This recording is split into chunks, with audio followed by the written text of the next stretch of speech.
LTO Exam Reviewer 2023, Common Road Signs in the Philippines, English and Tagalog. So pakidagdag nyo po ito sa ating mga reviewer, whether it be non-pro or professional, dahil makakatulong po ito ng malaki upang lumaki ang tsansa nating makapasa sa inyong mga test. No blowing of horn. Bawal bumusina. No left turn. Bawal lumiko pakaliwa. No right turn. Bawal lumiko pakanan. No U-turn. Bawal mag-U-turn. No parking. Bawal pumarada.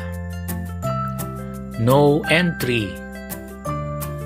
Bawal pumasok ang lahat ng uri ng sasakyan. Bicycle lane. Daanan ng bisikleta. Merging traffic.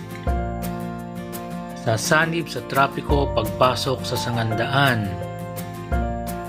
Give way. Magbigay daan. Steep ascent. Matarik ang paakyat na direksyon ng kalsada. No overtaking. Bawal lumusot. Uneven road. Baku-bakung kalsada. Stop. Huminto ka. No entry for trucks. Bawal pumasok ang truck. Dangerous right curve. Delikado ang kurbada sa kanan. Dangerous left curve. Delikado ang kurbada sa kaliwa. Slippery road. Madulas ang kalsada. No trailer. Bawal pumasok ang may kabit na trailer. Crossroad. Babala ng sangandaan. Roadwork.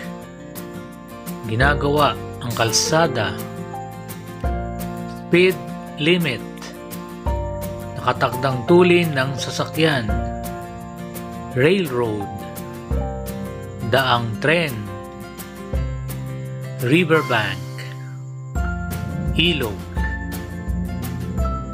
Two-way traffic. Two-way na trapiko. Keep right. Manatili sa kanan. Keep left. Manatili sa kaliwa. Right turn only. Maaari lamang lumiko sa kanan. Left turn only. Maaari lamang lumiko sa kaliwa. Falling rocks. Panganib sa nahuhulog na bato. Traffic signal ahead. May ilaw trapiko sa unahan.